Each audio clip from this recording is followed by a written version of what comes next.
Saludos y bendiciones de lo alto para tu vida. Quien te habla, el pastor Edison Viloria. Y hoy vamos a tocar un tema muy interesante que gira en torno a la siguiente pregunta. ¿Cómo sabemos que amamos a Dios? Por supuesto, esta pregunta puede tener varias respuestas subjetivas e incluso infinidad de respuestas. Pero puedo mencionar al menos dos de ellas. Algunos dirán que aman a Dios, puesto que entre la cantidad de cosas malas o desagradables que pudieran llegar a ser o que están haciendo, hacen algunas cosas buenas y de esta manera expresan que aman a Dios por sus buenas obras.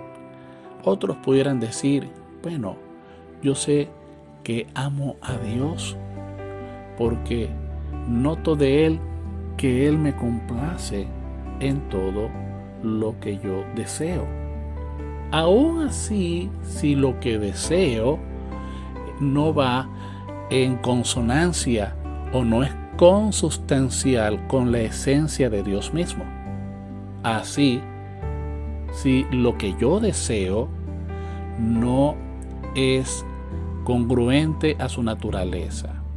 Por ejemplo, hay gente que agradece a Dios por la satisfacción y el placer que le produce el hecho de experimentar alguna acción pecaminosa y aún así le dan gracias a Dios. He visto a algunos delincuentes, malandros, cometer sus fechorías y salir librados de ellas y agradecer a Dios. Bueno, nos encomendamos a Dios y Dios nos bendijo en todos los delitos, en todas las fechorías que cometimos. Bueno, habrán desde las más ciertas hasta las más absurdas y impensables o increíbles opiniones al respecto. Pero una cosa es lo que subjetivamente pensemos y otra cosa es lo que Dios define.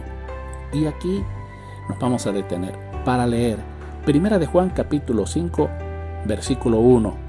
1 de Juan capítulo 5 versículo 1 dice: todo aquel que cree que Jesús es el Cristo es nacido de Dios, y todo aquel que ama al que engendró ama también al que ha sido engendrado por él. Vamos a desglosar este versículo porque vamos a hallar acá tres considerandos importantes para definir cómo saber que amamos a Dios. Número 1, amamos a Dios cuando creemos que Jesús es el Cristo. Y cuando nosotros creemos, lo dice acá, nacemos de nuevo. Somos nacidos de Dios. Es decir, la palabra Cristo significa Salvador. La palabra del Señor en el Evangelio de Juan identifica a Jesús como el Cordero de Dios. ¿Por qué? Porque Él quita el pecado del mundo. Ahora, la palabra Cristo está asociada con la crucifixión. Pero la palabra Cristo es igual a la palabra Mesías. Y Mesías quiere decir Salvador. Uno que se da en rescate por otros. Es decir, uno que pagó la condena que otro ameritaba, Mesías. Juan 3:16, bien lo sabemos, dice que de tal manera amó Dios al mundo que dio a su Hijo unigénito para que todo aquel que en él crea no se pierda, mas tenga vida eterna. Y estos términos, Cordero, Mesías, son bien entendidos en el pensamiento judío. Recordemos que en el Antiguo Testamento el pueblo de Israel, que fue esa descendencia que salió de Abraham, a quien Dios escogió para hacer de él una nación. Y el pueblo de Israel en los tiempos de Moisés recibió la ley de Dios en el desierto, habiendo sido libertados de la esclavitud de mano de los egipcios. Y la ley vino para mostrar al hombre cuál era la manera en la que él podía acercarse a Dios. Pero hallándose en sí mismo víctimas y condenados por el pecado, entonces Dios proveyó de sacrificios. Estos eran simbólicos. Y había un sacrificio importante que traía la restauración de la relación del hombre con Dios y el perdón. Y era el sacrificio de expiación por los pecados. Quiero resumir, porque no tengo mucho tiempo. Ya había sido instituido el sistema de ofrendas y sacrificios, y había un sacerdocio en el pueblo de Israel, gente consagrada a Dios, gente que tenía que vestir vestiduras limpias y tenía que tener un corazón recto y vivir apartado para Dios. Estos ofrecían el sacrificio, pero había uno de ellos llamado el sumo sacerdote, y había un sacrificio único para la expiación de los pecados del pueblo, en donde se tomaba un cordero perfecto, no tenía que tener defecto, y era inmolado. Se tomaba su sangre y el sumo sacerdote la llevaba en un recipiente y entraba en un lugar al cual solo él podía entrar, donde estaba un objeto.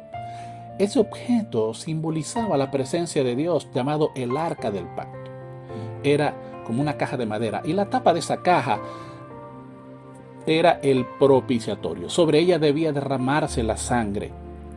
Y si el sacrificio era acepto delante del Señor, por cuanto el cordero era perfecto y el sacerdote era puro, entonces el sacrificio cubría los pecados de la nación, mas no los quitaba.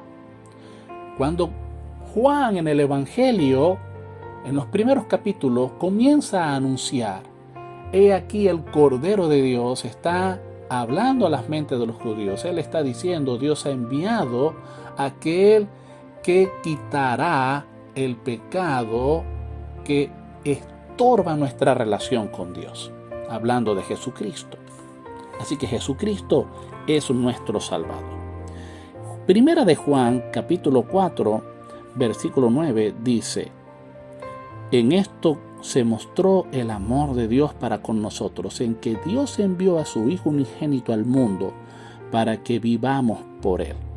En esto consiste el amor, no en que nosotros hayamos amado a Dios, sino que Él nos amó a nosotros y envió a su Hijo en propiciación por nuestros pecados. Amados, si Dios nos ha amado así, debemos también nosotros amarnos unos a los otros. La palabra propiciación es bien comprendida entre los judíos, por lo que ya les expliqué.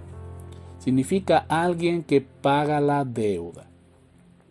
Eso es lo que significa en términos generales la palabra propiciación. El pago por una deuda. Jesucristo fue la propiciación por nuestros pecados. Así que vemos acá que Jesucristo es nuestro Salvador. Y todo el que en Él cree nace de nuevo. Es decir, cuando nosotros tenemos una revelación en nuestros corazones de la gracia que nos fue dada en Cristo Jesús y que por medio de Él fuimos reconciliados para con Dios, entonces nacemos de Dios. Sufrimos una transformación, es lo que dice la palabra acá. Ahora se despierta una conciencia que quiere vivir conforme a la voluntad de Dios en nuestras vidas. Somos nacidos de Dios. Ahora, cuando vemos el amor que Cristo nos entregó con su vida y muerte en la cruz, y digo con su vida Por el hecho de que si tú lees el Evangelio de Juan a partir del capítulo 1, se nos habla de que Jesucristo era Dios. Él no fue engendrado, Él es con Dios el Padre desde la eternidad. Y el concepto de Dios Padre surge para dar a entender a nuestras mentes el hecho de su concepción, el hecho de su encarnación. Jesucristo lo vamos a ver en los primeros capítulos de los Evangelios, que fue concebido por una mujer. Pero ¿quién lo engendró? No fue por voluntad de varón, sino de Dios. Lo dice la Escritura. Lo que has concebido del Espíritu Santo es. Entonces, Jesucristo en esta tierra mostraba la imagen del Dios invisible al cual él llamaba su Padre. Y las obras que él hacía lo confirmaban. Allí solamente te voy a explicar eso. Seguimos adelante, ¿ya? Por esa razón se le llama a Dios el Padre y a Jesucristo el Hijo, pero no porque Él haya sido engendrado o creado, no. Él es eterno, Él es desde el principio. Juan 1.1 dice que estaba con Dios desde el principio y aquel verbo era Dios, hablando de Jesucristo, y puedes seguir leyendo todo el capítulo que lo explica muy bien. Sigo adelante. Cuando amamos, cuando creemos en Jesús, amamos a Dios. Ahora, si vemos el amor que Jesús nos mostró, también podemos conocer que de la misma magnitud fue el amor de aquel que lo envió, el Padre, porque Él siempre lo dijo, no, el Padre me envió. Así que también amamos a Dios cuando amamos a Dios el Padre. El Dios el Padre nos revela en Cristo Jesús que Él dio lo mejor a su unigénito Hijo. ¿Por qué lo llama unigénito? Porque no había uno como Él. Él vino en la semejanza del primer Adán. Nosotros somos descendientes de Adán. Y Adán, cuando pecó, nos heredó una naturaleza caída, pecaminosa. Así que nosotros no pecamos porque cometemos el hecho o la acción, sino porque nacemos con ese asiento de maldad en nuestros corazones. Y Cristo nos redimió de esa maldición del pecado. En Cristo Jesús se quebrantó el poder del pecado sobre nuestras vidas. Y por eso es que somos nacidos de Dios. Ahora bien, todos los que han creído en Él reciben su Espíritu. Y el Espíritu Santo nos potencia para vivir una vida conforme al agrado del Señor. Fíjate lo que dice aquí. Dice la Escritura en el capítulo 4 de Primera de Juan. Todo aquel que confiesa que Jesús es el Hijo de Dios, Dios permanece en él y él en Dios. Y esto va correlacionado con el capítulo 14 del Evangelio de Juan. Lo leerás ya después tú muy bien. Y nosotros hemos conocido y creído el amor que Dios tiene para con nosotros. Dios es amor, y el que permanece en amor permanece en Dios, y Dios en él. En esto se ha perfeccionado el amor en nosotros, para que tengamos confianza en el día del juicio. Pues como Él es, así somos nosotros en este mundo. El Espíritu Santo que hemos recibido nos habilita para vivir una vida triunfante en este mundo. Él dio lo mejor. Romanos 8:32 dice que Él no escatimó ni aún a su propio Hijo, sino que lo entregó por todos nosotros. Nosotros recibimos un indulto en el Hijo porque el Padre lo envió, nos amó. Y dice la Escritura que nos amó por anticipado. Ahora, la palabra escatimar tiene dos significados. Uno de ellos es renunciar a infligir aquella retribución o mal que fue dispuesto. Es decir, ser indulgente. Dios fue indulgente con nosotros siendo pecadores. Y también significa renunciar, regalar o entregar sin reserva. Jesucristo fue el don de Dios para nosotros, el regalo para nosotros de parte de Dios. Y también, en tercer lugar, amamos al Padre cuando guardamos su palabra. Este evangelio, la primera carta, de Juan el apóstol a las iglesias dice El que dice yo le conozco y no guarda sus mandamientos, tal es mentiroso y la verdad no está en él. Pero el que guarda su palabra, en este verdaderamente el amor de Dios se ha perfeccionado. Por esto sabemos que estamos en él. El que dice que permanece en él debe andar como el anduvo. La palabra nos guía para hacer como Jesús. Y por último, amamos. ¿Cómo sabemos que amamos a Dios? Amamos a Dios cuando amamos al prójimo. Y el prójimo tiene que ver con dos aspectos. Uno, amamos a la humanidad. Jesucristo no se entregó solamente por unos a los que pudieran considerarse predilectos. No, se entregó por toda la humanidad. Los judíos se creían predilectos, pero fíjate que a los suyos vino y los suyos no le recibieron, dice el capítulo 1 del Evangelio de Juan. Mas a los que le recibieron, a los que creen en su nombre, les fue dada potestad de ser hechos hijos de Dios. Entonces, a los que aman al prójimo, cuando amamos al prójimo, sabemos que amamos a Dios, amamos a la humanidad, ¿ya? Y especialmente a nuestro hermano. Gálatas dice, hagamos bien a todos, primeramente a los de la familia de la fe, dice Gálatas en el capítulo número 6 al final. Ya para concluir dice, así que según tengamos oportunidad, hagamos bien a todos, mayormente a los de la familia de la fe. Entonces, en conclusión,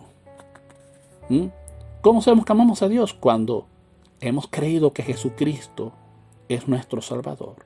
Cuando amamos al Padre, el cual nos ha engendrado una nueva vida. Y cuando amamos al prójimo, a la humanidad y primeramente a nuestro hermano en la fe. Y concluyo con esto. ¿Sabes qué pasa con los que aman a Dios? Dice Romanos capítulo 8, 28, que todas las cosas les ayudan a bien. Te invito a leer estos pasajes en la primera carta de Juan y en el Evangelio de Juan, capítulo 1 y el capítulo 14, para que puedas reforzar esta enseñanza. Te amo en el nombre del Señor. Dios te guarde y Dios te bendiga.